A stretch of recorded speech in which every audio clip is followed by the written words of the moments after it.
Every car has a very basic safety feature, a child lock on the rear doors.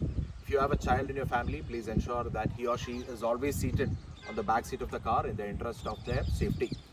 So to enable the child lock, it's pretty simple. All you need to do is open the rear door here, and you will notice a slot here, this black slot. And if you look closely, you'll see a child symbol here.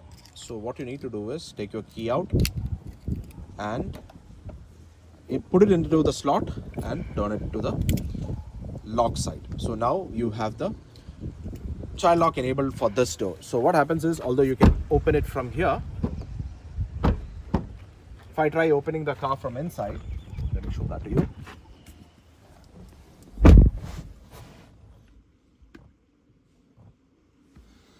So here we are inside the car. If I try opening it, it won't open. You can see that it is unlocked. This is the unlock position.